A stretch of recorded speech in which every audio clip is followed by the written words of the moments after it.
Salamlayıram sizi. Sağ olun. Fəriz bəy, təəssüf ki, müharibəni müzakirə edirik. Çünki gündəm müharibədir. Təbii ki, hər bir dünyaya sülh arzu edirik. Sülh əmin-amanlıq ən gözəl vasitədir. Amma bütün hallarda müharibələr də olur və biz də ondan danışmaq məcburiyyətində qalırıq. İran, İsrail, Amerika bu müharibədə, bu üçgən müharibədə konkret gündəmdə olan üç məsələ var. Bunun biri danışıqlardır. Tərəflərin bir-birinə irəli sürdüyü şərtlər, belə demək mümkünsə qəbul olunmayan şərtlər. Biri Amerika prezidenti Donald Trump'ın dünən axşam səsləndirdiyi quru əməliyyatları ilə bağlı İranı təhdid edər ki, quru əməliyyatlarına başlaya bilərəm. Bir də nüvə təhlükəsi var. Çünki müharibə aparan, ümumiyyətlə gedən aktiv müharibələr Rusiya-Ukrayna olsun və İran-Amerika müharibəsi olsun, hər iki hegemon güclü və nüvələri var, nüvə silahları var və nüvə təhdidi artıq gündəmə gəlib. Bu ətrafda danışacağım, amma əvvəlcə danışıqlardan başlayaq. Danışıqlar niyə baş tutmur? Yəni bu şərtlər elə şərtlərdir ki, hətta danışmıram deyirlər konkret bir-birinə. Dünən İran tərəfi də rəsmi açıqlama yaydı ki, biz Amerikanın şərtlərinin hiçbirini qəbul eləməmişik və danışıqlar haqqında söhbət gedə bilməz. Bu müharibə onda çox uzun çəkəcək prinsipdə, yoxsa axır əvvəl danışacaqlar? İstənilən halda bütün müharibənin sonunda danışırlar, bu aydın məsələdir. Amma baxın nəyə danışırlar? Tərəflərin birisi kapitülyasiya aktını imzalamağa razılaşır, danışırlar, kimsə təmsil edir. Və yaxud da heç o savaş gərginləşmədən müəyyən tələblər yerinə yetirilir və atəşkəs və sonra da sülh bağlanıb danışırlar. Amma indiki halda niyə danışmırlar? Ona görə danışmaq istəmirlər əslində. O şərtlər ki, biri-birinə qarşı irəli sürürlər. Böyük ehtimalla danışıqlardan yayınmaq, vaxt qazanmaq və müəyyən hazırlıqlar görmək, həm də istimarəyə oynayırlar da biraz. Müəyyən qədər ki, məsələn, dünya göstərir ki, biz danışıq istəyirik, şərtimizi qoyuruq, qarşı tərəf danışmır. Mən məcburam hərbi əməliyyatlar keçirirəm və s. Yaxud İran tərəf bildirmək istəyir ki, mən də danışmaq istəyirəm, dayanmırlar, vururlar falan. Yəni, biri-birinə irad tuta, hər kəs hazırlıq görür. Məsələn, İran tərəf 1 milyona qədər hərbici səfərbərliyi haqqında qərar qəbul edibdir. Üstəlik dünənki mətbuatda var idi ki, Çindən xeyli miqdarda dronlar almaqla məşğuldur. Ondan əvvəl də bir reklam eləmişlər ki, güya İran mütəxəssisləri milçək dronlar hazırlamışlar bir şəkildə. Amma mən uzun müddət əvvəl bunu görmüşdüm, Çində bu reklam olunmuşdu. Əslində Çin dronlarıdır, bəli. Yəni, bu da o deməkdir ki, bunu da verirlər. Çin bütün dəstəyini, o formada informasiya dəstəyini, texnoloji dəstəyini, bu cür dronları falan göründüyü qədər verir. Rusiya da dəstək verir, onu Zelenski də ifadə eləmişdi və indi Amerika deyir ki, biraz Rusiya kömək edir İrana, amma o biraz deyilmiş, göründüyü qədər çox kömək edir. Yəni, əslində savaş təkcə İranın Amerika arasında getmir, deyən həm də danışıqlar başlayır. Burada məsələn başa düşürlər ki, Çin və Rusiya başa düşür ki, İran əgər bilmənan şəkildə zərərsizləşdirəndən sonra ciddi şəkildə itkilər olacaqdır. Çünki bilirsiniz, bu dava əslində uzun müddətli başlayıb. Bəziləri deyirlər ki, Trump duyğusal davranır, bu administrasiya savaş istəyir, bu qoyduğu məsələləri falan. 80-ci ildə Carter doktrini vardı. O Carter doktrini bu körfəzdə, Hörmüz boğazı və bu ərazidə belə bir dənə doktrində ifadə var ki, əgər hər hansı dövlət, xarici dövlətlər burada hegemonluq eləmə imkanları qazanarsa, Amerika tərəfi hərbi əməliyyatlara başlaya bilər. Bunu rəsmi şəkildə qəbul edir 80-ci ildə. Əslində, Trump bugün demək olar ki, o doktrini həyata keçirməyə başlayıb. Bundan əvvəl xatırlayırsınızda Panama kanalı ilə bağlı olaraq iddialar irəli sürmüşdü ki, oranı biz tikmişik, biz nəzərdə saxlamalıyıq. Maduronun həbsinə qədər nə deyirdi ki, onların neft infrastrukturunu biz düzəltmişik, sonra onlar inqilab edibdilər və burada milliləşdiriblər, o da bizimdir. Yəni, gördüyü qədər burada neft və qazın olduğu ərazilərə nəzarət, onun çıxış yollarına nəzarət və qiymətlərin tənzimli məsələsinə söhbət edir. Çünki 70-ci illərdən petrodollar siyasəti yürüdülür bir sistemdir və enerji qaynaqlarından çıxan o məhsulların dəyərləndirilməsi dollarla aparılır, ticarət də dollarla aparılır. Bir neçə dəfə Çin, Rusiya və ona yaxın dövlətlər, Hindistan çalışdılar ki, bir başqa valyutanın bu ticarəti qursunlar, amma bu mümkün olmadı. Yəni, bunu bacarsaydılar, eləyərdilər. Yəni, bunu çata bilmədilər. Bu da böyük üstünlüklər verir Amerika. Həm dünya ticarətində likviditliyin onun əlində olması, təmin olunması, həm özünün iqtisadi cəhətdən hegemon olması və diktə edən tərəfə çevrilməsi, bazarlara nəzarəti olsun ya başqa məsələlər olsun. Görürsünüz, indi hələ tam nəticə əldə etməkdir. Çini küncə sıxışdıra bilibdir. Çin artıq bir neçə ay əvvəldən topladığı neftin ehtiyatlarını xərcləməyə başlayıb. Bəli, Allah aşkına. Bu çox təhlükəli bir məsələdir. Nəhəng bir ölkənin neft ehtiyatlarını artıq xərcləməyə başlaması. Hələ indi başlayıb deyək ki, müəyyən o iqtisadi yerləri Amerika vurmağa, limanları, neft, qaz yerlərini və s. vurmağa. Və sonra nə olacaqdır? Və başqa bir tərəfdədirsə, onun müttəfiqləri alternativdən neftin satışından özləri gəlir əldə etmə məsələsini təmin bilirlər. Qiymətlər də qalxıb bu arada. Amma indi nə tədbir görürlər? Səudiyyə Ərəbistanı məsələn 1300 kilometr xəttinə birbaşa Qırmızı dənizə borularla nefti verir. Artıq başlayıblar onu da verməyə. O günlük olaraq deyəsən 800.000 bareldir yoxsa bəlkə ola bilər mən rəqəmlərdə yanıla bilərəm, amma əvvəlki rəqəmlərə çatdırmaq üzrədirlər ki, oradan nefti ixrac eləsinlər və gəlirləri yerində qalır. Qiymətlər qalxır doğru, amma deyək ki, bu işi bəli, amma bu işi deyək ki, məsələn İran görə bilmir axı. Çıxara bilmir arasında. Yəni Hörmüz boğazını təcrid açmaqdan başqa həm də alternativlər haqqında düşüncə vardır. Türkiyə özü də artıq bu məsələlə bağlı İraqdan Türkiyə və Avropaya keçən xəttlər haqqında düşüncələr vardı, Kərkük xətti ilə bağlı. Görün onlar da bunu sahmana salacaqlar. Yəni bu böyük davada əslində yeni ki sistem ki oturuşdurulur. Bu arxitekturada müəyyən ki işlər görüləcəkdir. Bunu danışaq, dayandıraq kimi məsələ mümkün deyil.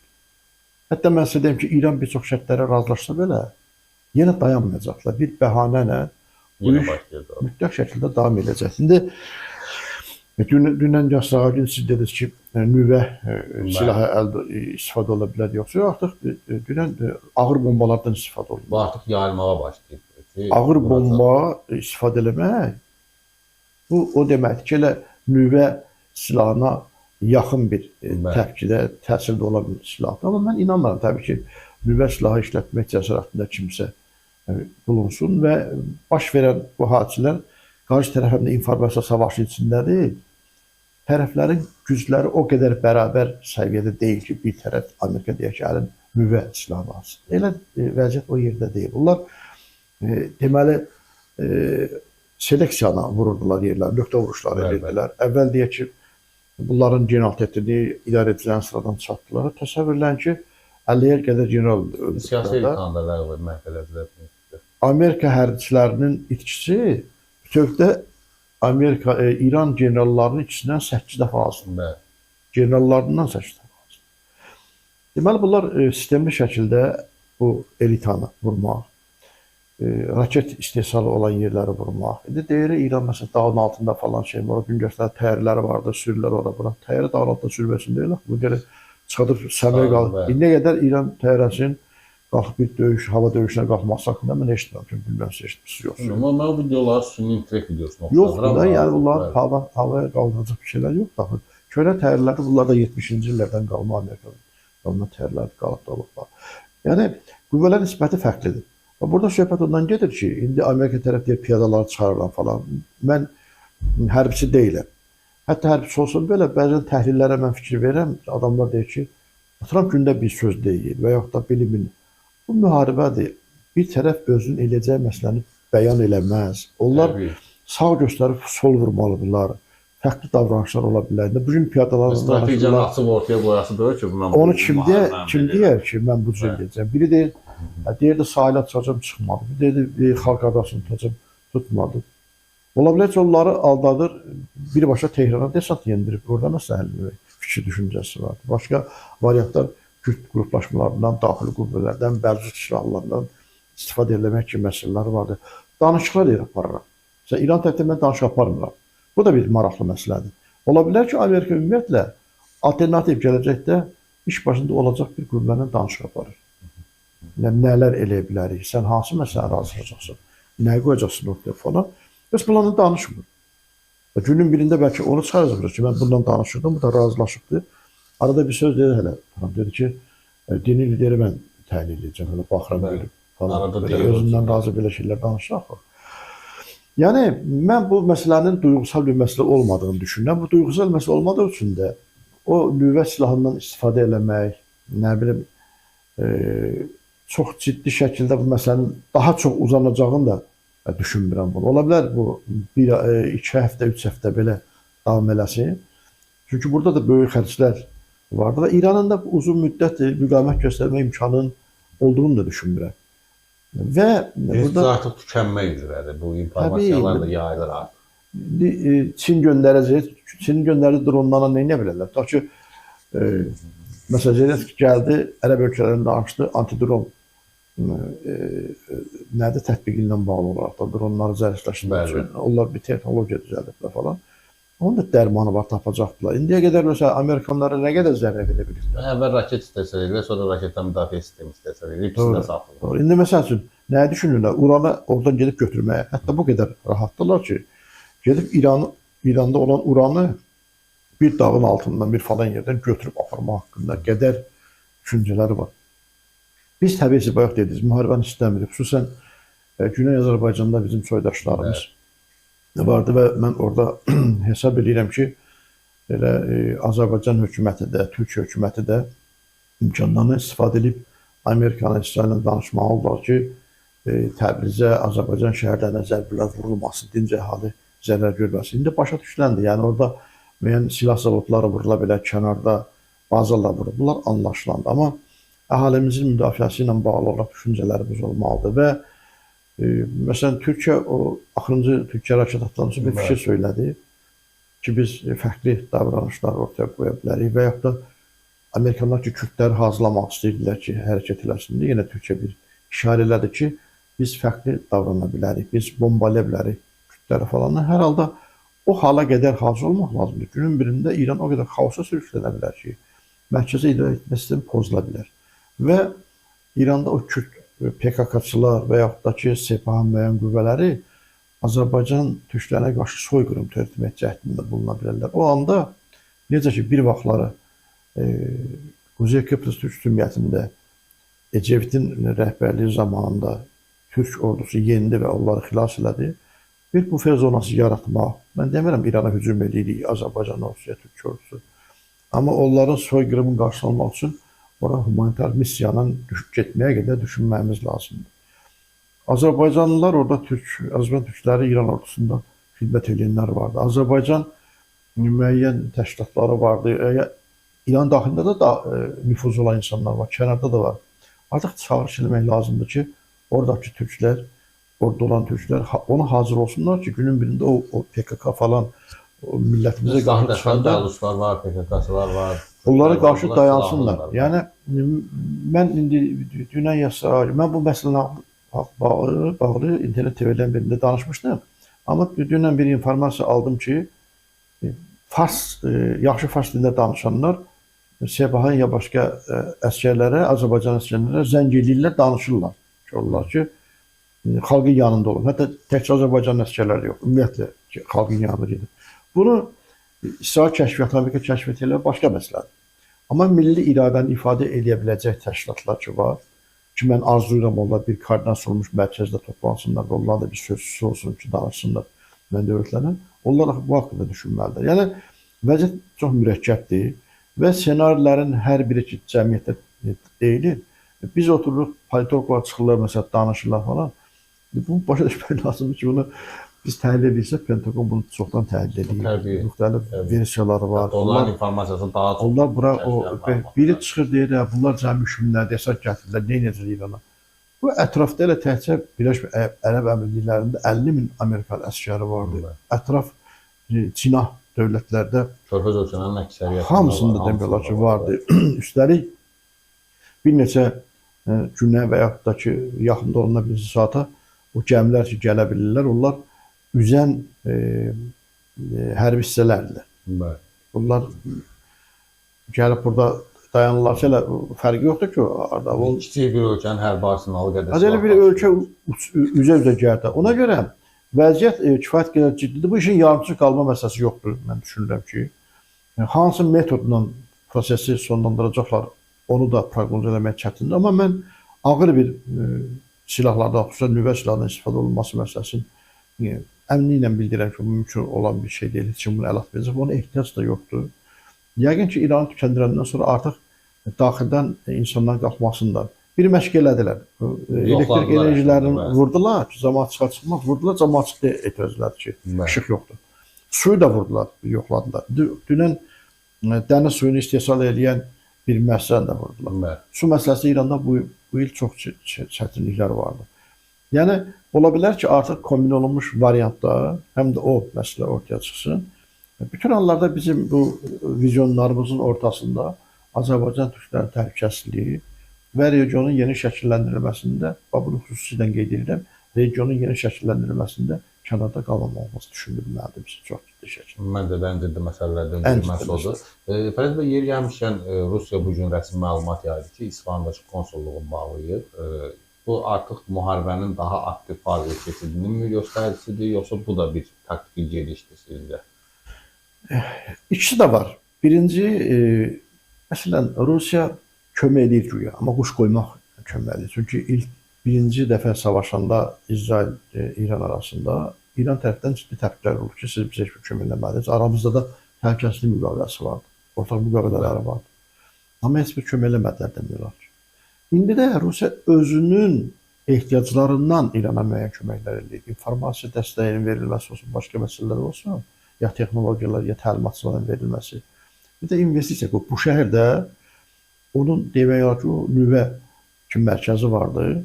Onlar dinc nüvə enerjisi istehsal etməklə bağlı. Bu şəhərdə bir atom elektrik stansiyası tikirlər. Bunu ruslar tikirlər. 300-ə qədər adamı var orada. Üstəlik də bu investisiyanı da o qoyubdur. O bunu itirmək istəmir. O istəyir ki, bu məsələlərdə İran salamat çıxsın.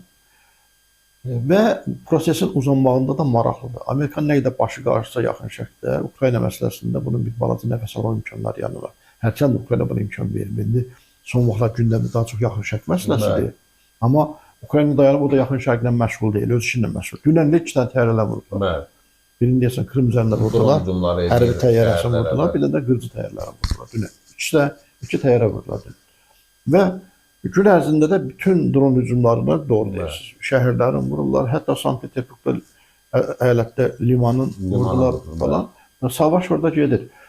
Və kifayət qədər toparlanmış. O qədər əhvallar yaxşıdır, gəliblər artıq ərəb əmirliklərində, başqalarında dəstək nümayiş etdirirlər. Bu həm də biz nə deməkdir? Müharibə gedə-gedə qılınc savaşlarda itilənər də. Yəni, bax, Türk ordusu niyə çox güclüdür? Türkiyə 80-ci illərdən PKK-nın mübarizə aparır. Aktiv döyüş şəraiti. Ordu hər gün təlim içindədir, savaş içindədir və dünyanın nömrəli ilə birinci, ikinci mən hesab edirəm ki, bir nömrəli ordusudur. Bir nömrəli ordusudur. Yer gəlmişən sözünüzün qüvvəsi NATO'nun hərbçilərlə bağlı bir NATO dövlətləri arasında yarış keçirilirdi. 6 ildə albada Türkiyə ordusu qalib gəldiyinə görə yarış ləğv elədilər. Daha keçirtmir. Bunu mən bilmirdim. Bir şey öyrəndim bunu. Görürsünüz, yəni Türkiyə ordusu, indi Ukrayna ordusu həmin şeyi yaşadı. İndi 800 minlik mobil olmuş ordusu vardı bunun. Hamısı təlim keçibdi. Və bunu da Rusiya görür. Rusiya görür və çox ciddi şəkildə narahatdır. Və hesab edir ki, bu biraz da uzansın bu İran savaşı, görək nə edə bilərik. O mənada mən hesab edirəm ki, bu savaşın Amerikanlar da bunu görürlər. O qədər uzanmaq yox, amma müəyyən qədər qol budağını təmizləyəndən sonra İranın məsələyə nöqtə qoymaq. Yəqin ki, 2 həftə, 3 həftə müddətində mən hesab edirəm ki, əlbəttə bu da mən hərbçi deyiləm, ekspert deyiləm. Düşüncəm budur ki, yekunlaşdırarlar bunu yəqin. Herhalde Trump'ın da açıklamalarında 4-8 həftə ifadələr tez-tez işlənildi. 4 həftəsi başa çatıb, artıq bu 8 həftəyə doğru gedirik. Nə baş verəcək, nə olacaq, indi onu da görəcəyik. Amma İranda Amerika istədiyi kimi hakimiyyət dəyişə biləcəkmi sizdə? Yəni, öz istədiyi adamları oraya gətirə biləcəkmi? Daha fərqli. Açığı mən hesab edirəm ki, bilirsiniz, bax, İranda bu müharibə təzə başlayıb da, ya indi əvvəlki müharibələr olsun. Bizim 200 ildir bir Azərbaycanın bir problemi var. Bölünmüşük biz. Biz bölünmüş xalqıq və zaman-zaman da bütövləşmə uğrunda nəsillər savaş aparıblar. Quzeyli, güneyli. Güneydə Xiyaban hərəkatı, Səttarxan hərəkatı, Pişəvər hərəkatı, 79-da Şəriət Mədari hərəkatı olsun. Quzey Azərbaycanda mütəmadi olaraq savaşımız 18-ci illərdə dövlət qurdu. Sonraki dönəmlərdə qaçaqçılıq hərəkatı 30-cu illərdə. Ondan sonra legionlarımız Rəsulzadənin siyasi rəhbərliyi və Düdəniz hərbi rəhbərliyi ilə Hitlerin ordusundan danışılır və legionlarımızın mübarizə aparması, Rəsulzadənin mühacirət mübarizəsi, Elçibəyin dissident hərəkatı və gəlib bu günlərə çıxmağımız. Yəni bu milli azadlıq hərəkatı, Güney milli azadlıq hərəkatı, Quzey milli azadlıq hərəkatı ilə bir şey yox. Bütöv Azərbaycanın, bəli, Azərbaycan milli azadlıq hərəkatı var. Bunun quzeydə nəticələri var. Biz güneydə də nəticələrini gözləyirik. Müharibə faktoru bəzən deyirlər, onlar nə düşünür falan. Onlar bəzi şeylər düşünə bilərlər. Əlbəttə biz də bu faktordan istifadə etməyə bacarmalıyıq. Say hər şey həll eləmir. Biz çox orada, doğru. Əhalinin hardasa 52%-ni təşkil edir, 48 milyonu. Amma təşkilatlanmış və təhlükəsizliyimizi təmin edən bir siyasi örgütlənmə yoxdur. O kütlər kimi əlimizdə silahımız yoxdur. Düzdür, orduda adamlarımız var. Amma onlarla danışıq varmı? Koordinasiya edən təşkilatlarımız zəif vəziyyətdədir. Biz elə danışmalıyıq ki, Amerikanlar bu günləri kütlərlə danışmasınlar, bizlə danışsınlar. Və yeni şəkilləndirmələrdə Azərbaycan iradəsi nəzərə alınsın. İndi deyir, dəyişik olacaq. Bu günləri İran əgər ki, formaca dəyişib, mahiyyətini saxlayarsa, bu Güney Azərbaycan hərəkatına ağır zərbə olacaq. Yəni, uzun illər yeni rejim, hələ arxasında da bir Amerika ki, dəstəyin olacaqsa, əgər razılaşacaqlarsa, çox ciddi repressiv bir rejim yarana bilər. Yəni, Azərbaycan haqları tapdana bilər. Biz bugünkü məsələlərdə istifadə etməliyik. Əlbəttə, biz hayhuyla, duygusal şəkildə indi ortaya çıxaq kimi bir şey mən demirəm. Məsələn, indi vururlar mən yerləri, sepah zərb etirazlara Güney Azərbaycanın qoşulmamağı mənə görə çox doğru qərar idi. O dönəmdə hətta Pəhləvi məsələ çıxanda çıxıb Azərbaycan şərəfli, Pəhləvi bir şərəfli şüardan çıxması da o deməkdir ki, sən Pəhləvini gətirmək istəyirsən, biz razı deyilik. Əgər gətirmişsə gətirsin, dayanmaz, dayana bilməz burada. Amma əgər növbəti mərhələlərdə yenə çıxmaq, fikir demək, söz demək lazım olacaqsa, Azərbaycan xalqının yekli bir fikri olmalıdır. İndi bu gələcəkdə Azərbaycanın quruluşu nə olsun falan, bunlar soranışdır. Ölməyən ayrın dərsini paylaşmazlar. Bu gün bütün müxalif qüvvələr, Azərbaycan müxalif qüvvələr danışmalıdır. Mən Dünya Azərbaycan Konqresinin rəhbərliyində uzun müddət oldum. Həm Azərbaycan nümayəndələri rəhbəri idim, həm də sədr müavini idim. Biz o zaman nəinki Azərbaycanın bütün dərnəkləri ilə, Əhvaz ərəblərlə, bəruzlarla və başqalarının əlaqələrimiz vardı biz onlarla. Və onların düşüncələrini də bilirdik. Onlar nə istəyirlər? İmperiyadan qurtulmaq. Onlar da öz müstəqilliklərini istəyirlər. İndi Azərbaycan tərəfi zamanı da ki, artır. Və mən həmişə bu çağırışı bütün verilişlərdə hara olur deyirəm. Adam tanıyıram ki, təşkilatların əksəriyyətini. Mən 2002-ci ildə Haqada dedim ki, mühacir hakimiyyət qurulmalıdır. Bir mühacir parlament olmalıdır, sözcüsü olmalıdır. Konstitusiya üzərində işlənilməlidir. Azərbaycan iqtisadi imkanları, Azərbaycan xarici siyasət doktrini, bunları təqdim edən, mən demirəm ki, dərinə özünü buraxsın, bir təşkilat özünü buraxsın. Yığılıb bir yerə bir koordinator müəyyənləşdirsin ki, bu Amerikanlarla, başqalarla danışsın. Bu pis bir şey yoxdur burada. Yəni bizim iradəmizin aslında burada savaş gedir onsuz. Və bizim ərazimizdə gedir. Birinci, bayaq indi görürsən, bizim o təşkilatlarımız yoxdur deyin. Deyirəm ki, Türkiyə, Azərbaycan İsrail, Amerika müraciət etsin şəhərlərimizin vurulmasında bizim. O təşkilat olsa o da müraciət edir. Düzdür, arada mən baxdım ki, Əhməd Obalı bir müraciət göndərdi Trumpa. Amma bunu biraz da mərkəzləşdirilmiş, geniş çevrəni əhatə ilə bir formada eləmək lazımdır. Ona görə sizin sualın cavabını yekunlaşdırım ki, rejim dəyişikliyi bütün hallarda iş başında bunlar olmayacaq. Düzdür, indi Amerikanlar deyirlər ki, rejim dəyişib. Yəni, kadrlar dəyişibdir deyək. Generallar, şəxslər dəyişib. Amma rejimin mahiyyəti dəyişmir ki, o sistem yerində durur. Bugün də Sepah söz sahibidir. Bugün də söz sahibidir. Dünən də Pezişkan heç kim idi, bugün də heç kimdir. Sözü yox. Adam deyir ki, mən nəsə verməyə qoyurlar. Mən də iş görməyə qoyurlar. Ölkənin prezidentidir. Ona görə rejim dəyişməyib. Başqa qüvvələrdə rejimin dəyişilməsi ilə bağlı ortadadırlar. Məsələn, Mücahidin Xalq Təşkilatı vardı. Rəcəvigillər, Məryəm Rəcəvigillər, onun başında dayananlar, onlar da artıq fəallaşıbdılar. Onlar da yarım dini təşkilatlar, həm də silahlı təşkilatlar. Bir vaxt İraqda oturmuşdular, sonra onların böyük hissəsini silahsızlaşdırdılar. Və onlar da kütlərə, məsəl üçün, muxtariyyət vəd verirlər falan. Amerikalılar onlarla danışa bilərlər. Biz ərazilərimizdə başqa dövlətlərin bir iş qurmasına razı olmalı deyilik. Və Türkiyə səslənirəm mən. Mən bugün baxdım bir MHP-dən bir nəfər millət vəkili Olcaydı deyəsən adı dəqiq yadımda saxlamadım. Yaxşı bir müraciət etmişdi Güney Azərbaycanla bağlı olaraq ki, ora biz özümüzük, biz türklər yoldan taley bizim taleyimizdir. Burada Türkiyə ehtiyat edir ki, yaxşı, burada əgər İran parçalansa falan bir müharibət mərkəzli 46-cı ildə olub da bu. Kürdistan ola bilər və bu təhlükə ola bilər. Amma məsələ bir başqa prizmadan baxmaq lazımdır. Burada Güney Azərbaycan dövləti olarsa müharibət olmaz. Necə ki, Suriyada, İraqda təhlükə vardı, Türkiyə girdi, orada fərqli bir sistem yaratdı, o qurumlar ləğv oldu, Suriyada bu dəqiqə PKK-çılar sıfır vəziyyətində də, doğru mu? Ya İraqın özündə də söz. Demək olar söz sahibi deyil. Əvvəl at oynadırdılar da orada. Əvvəl. Bax, orada Azərbaycan türklərinin sahib çıxmağına Türkiyənin ciddi şəkildə super dünya gücünə çevrilməsini təmin edir. Nə ilə? İndi Orta Asiyanı biz deyək ki, Zəngəzur dəhlizi üzərindən bir birləşmə haqqında düşünürük. Təsəvvür edin ki, Güney Azərbaycan dövləti yarandı artıq, doğru mu? Türkiyə bir mənalı şəkildə torpaq qara yolundan, vasitə ilə daha doğrusu, birbaşa şəkildə Orta Asiya ilə birləşmiş şəkildə olacaqdır. Orta Asiya türkləri, Güney Azərbaycan, gələcəkdə inşallah Bütöv Azərbaycan olsun. Və Türkiyə. Və bu zolaq həm də dünyanın təhlükəsizlik xətti olacaqdır. Elə Amerika üçün də bu sərfəli olacaq. Mən danışanda nəzərə aldım ki, buna Amerikanın səfiri qulaq asa bilər, Türkiyə qulaq asa bilər. Buna görə deyirəm mən bu məsələləri. Ki, Amerikanlar Anakonda sistemi ilə istəyirlər ki, Çin, Rusiya falan, belə İran, bunlar təhlükəsiz vəziyyət gəlsinlər. Budur sənə Anakonda sistemində. Türk xətti var burada. FAPı deyilən xətt var. Fransa, Almanya, Ukrayna, Polşa və davam edən, Polşa, Ukrayna və davam edən Türk xətti var.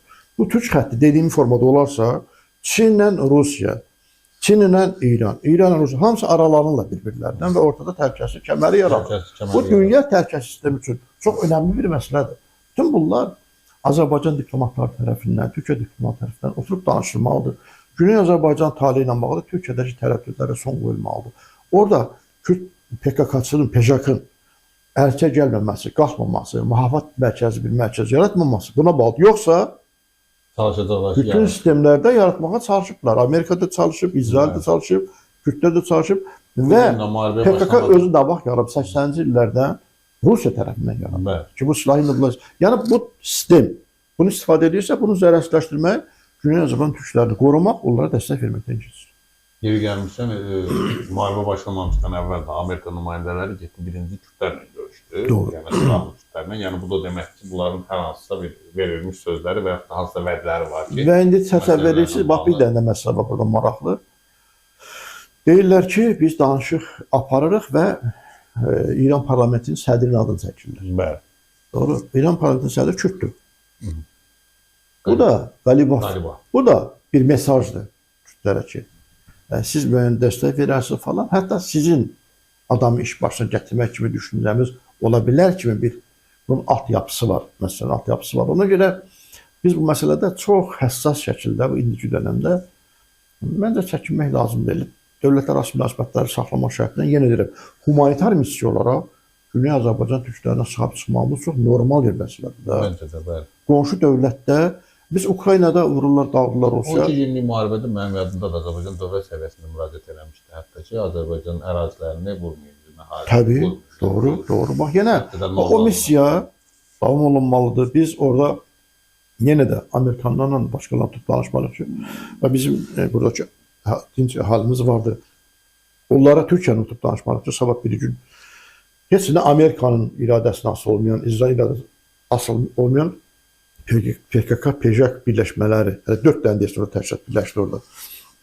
Əgər orada Urmiya ərazisinin o hissələrdə, deyək ki, Azərbaycan ərazilərində bir naqoleyi hərəkət eləməyə çalışarlarsa, onda niyə görə Azərbaycan və Türkiyə susmalıdır ki? Bunların qarşısı alınmalıdır. Bunlar terror təşkilatlarıdırlar və Azərbaycan əliyalın insanlarına qarşı çıxacaqlarsa, biz nə günə lazım? Güney Azərbaycanda 40 milyon insanımızın, 48 milyon insanımızın biz taleyinə gücənə qalacaqsa, nə gün lazımdır?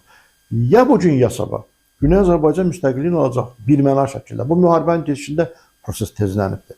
Bu olmasaydı belə orada savaş gedir, mən bayaq dedim də, zaman-zaman bu gedirdi.